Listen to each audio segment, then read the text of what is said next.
Good evening friend. आज हम पढ़ेंगे कक्षा 10 का विद्या प्रकाशन का प्रश्नावली 3.2 का तीसरे का चौथा सवाल। क्या कह रहा है इस सवाल में? एक नगर में टैक्सी के भाड़े में एक नियत भाड़े के अतिरिक्त चली गई दूरी पर भाड़ा सम्मिलित किया जाता है।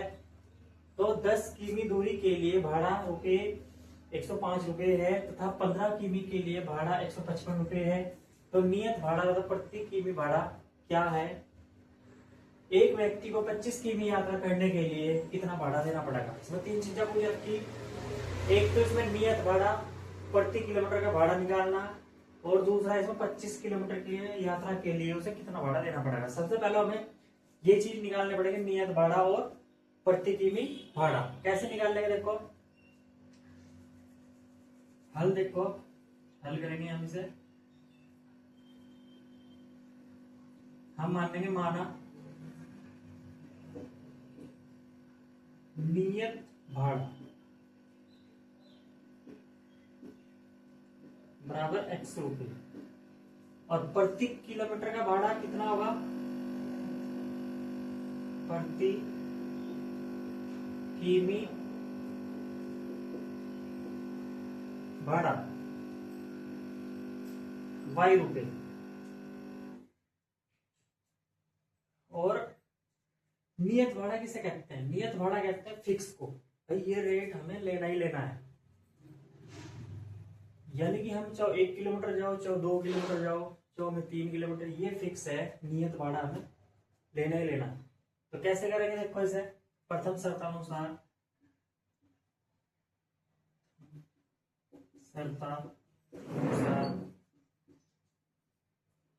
क्या कह रहा है इसमें कि 10 किमी दूरी के लिए उसे भाड़ा देना पड़ा 105, यानी कि वो 10 किलोमीटर गया तो उसे 105 रुपए दिए।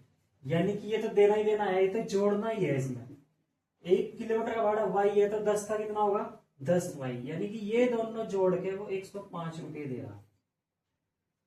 ये होगी समीकरण फर्स्ट। ठीक है। अब द्वितीय शर्तानुसार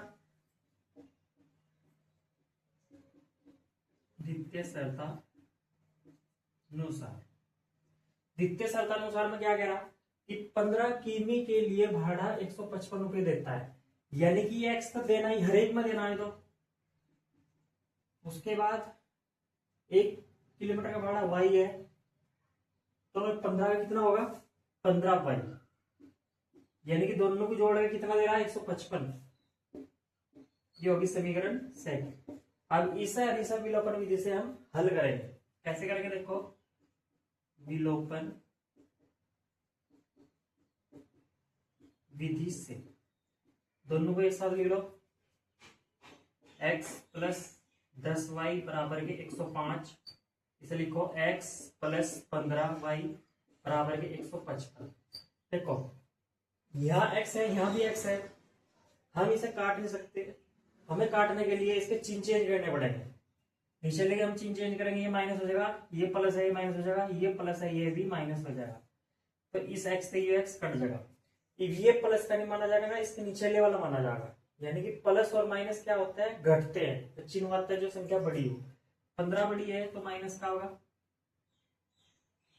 15 में 10 जाए कितना बचेंगे?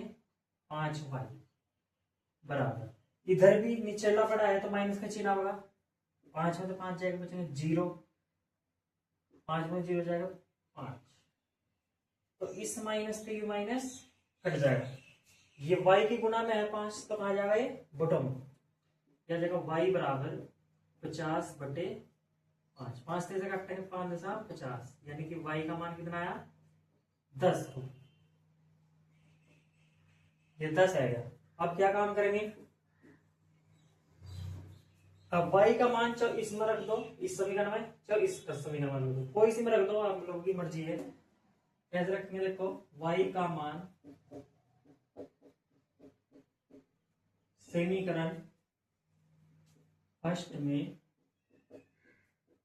रखने पर, समीकरण फर्स्ट में रखेंगे। क्या है समीकरण फर्स्ट?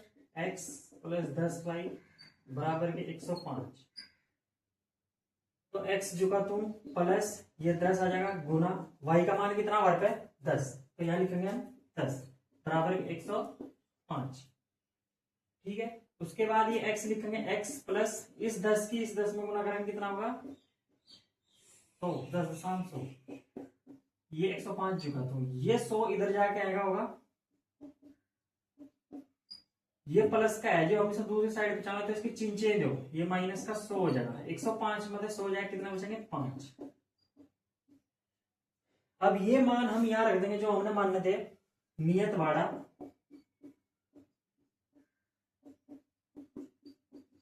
कितना था x का मान कितना है 5 रुपये। अब प्रति किलोमीटर का भाड़ा कितना है हमारे पास,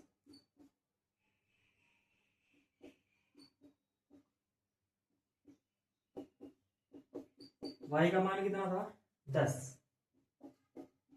एक तो उत्तर ही आएंगे, ये था कि प्रति किमी भाड़ा और नियत भाड़ा। अब हमें निकालना 25 किलोमीटर यात्रा करने में कितना पैसे लगेंगे, इसका कैसे पता चलेगा, देखो 25 किमी के लिए भाड़ा कितना होगा, देखो ये 5 तो देना ही देना है, ये तो 5 तो फिक्स है। उसके बाद कितना कह रहा है 25, यानी कि 1 किलोमीटर का 10 है, तो 25 किलोमीटर का कितना होगा, यानी कि 25 की और 10 की गुना कर देंगे, फिर आ जाएगा 5 प्लस 25 की 10 की गुना करेंगे कितना होगा 250, 250 में 5 जोड़ेंगे कितना आ जाएगा 255 रुपये देने पड़ेंगे। अतः यह आपका सवाल पूरा हो चुका है। धन्यवाद।